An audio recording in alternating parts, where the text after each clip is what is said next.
After taxes and letter was taking home $800, so it wasn't too much money.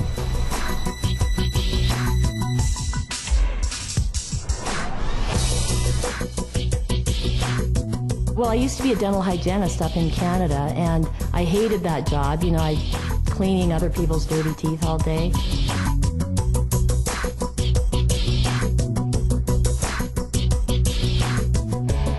I was really miserable. I was working anywhere from 70 to 75 hours a week, 6 to 7 days a week. I mean, practically every weekend. I don't really remember one weekend that I didn't work. I figured at any point in time throughout the day I was going to drop of a heart attack.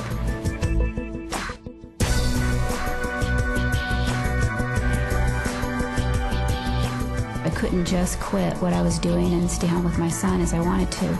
Literally, someone else was raising our child.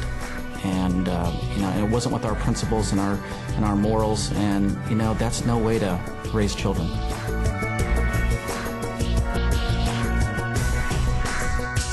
I had a coworker that was just awful, and I was just dreading going to work every day. The place I was living in, I'm telling you, it was a shoebox. I was managing a store. I had a lot of nice suits in the closet, no money in the bank. And as I looked 5 years down the road, everything looked pretty much the same. We got to a point where I just said, you know, there's got to be a better way.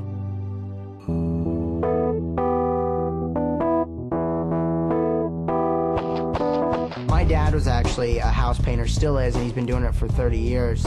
And I saw the road that he had been down, and I knew that I didn't want to be there, and I knew I didn't want to be doing that manual labor. I wanted to have something where I could use my mind and be excited about it. When we retired, our combined retirement Social Security income was about $28,000 a year. That just gets you by. I was waiting tables at Red Lobster. I had just failed out of college, and I was so broke, I was literally riding a bicycle to and from my job. And I really got depressed when I would walk into a business, because I did business to business. I was in outside sales. And they'd say, "Frank, the beeper guy's here." So when they started calling me the beeper guy, I realized I was in the wrong career. I don't want to be that anymore.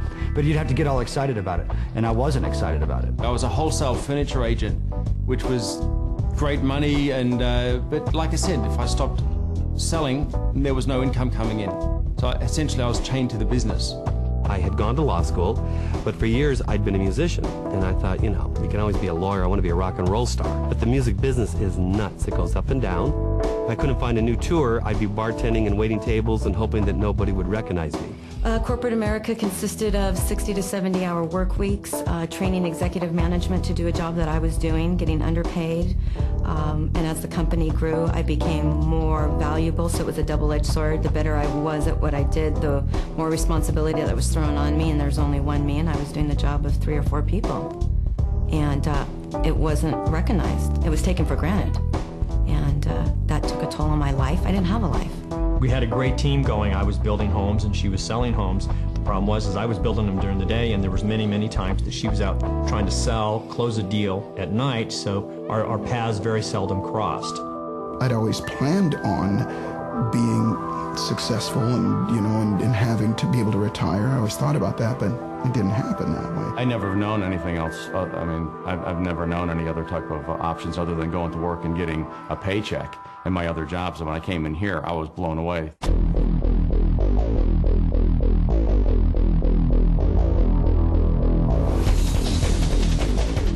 Cowabunga.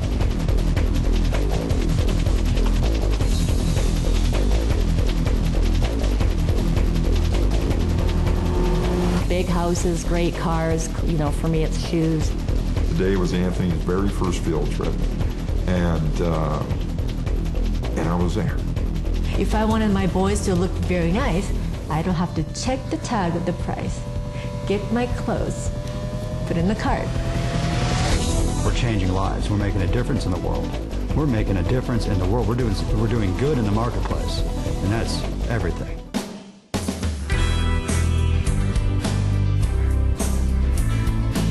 A lot of ways to make money, but there's not many ways you can really be proud about the way that you make money and affect so many people in such a positive way. When I got started, I was definitely looking to make money.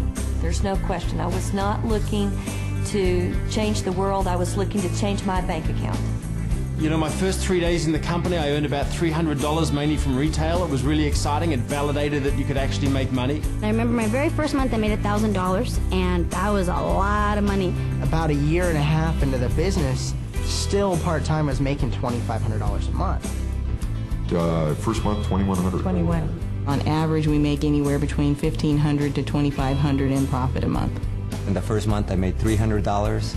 I was very excited. Then $800 the second month. Then $2,700 the third month. And then I decided to quit my job. First month in business without having a clue. Literally, our mentor said, do A, B, and C. And being a very willing student, I said, okay, A, B, and C. And first month, it was unbelievable. Actually, our income was $1,500. Personally, best month in the business was $2,800. Did exactly what they told me to do, and actually, the very first month made a profit of $700. And the second month, we made $1,400. A year exactly after I started the business, my checks that month were $5,468.28. 2 months later, my check went up to $7,080, and that was the month I went on vacation and came back and got that $7,000 check. So it's been amazing. You know, the royalties grew 5 times in 5 months, and last month we hit about $16,000. And then when I got to 10,000, I thought, well, that wasn't so hard after all. Maybe I can get to 15, and I went from 15 to 20, and then to 30, and then even up to $40,000 a month. So it's just been amazing. A little over $25,000 a month. So I'm pretty excited. The first 9 months of really getting going, I had made $250,000.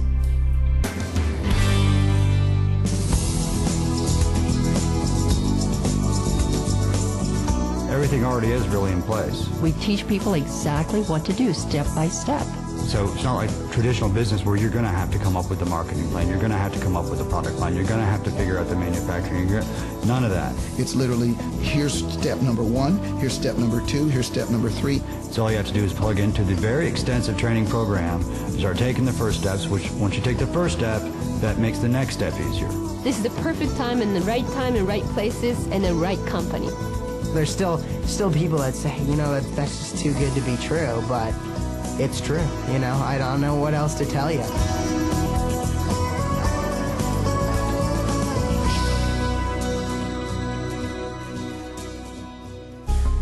One company, one industry, one vision.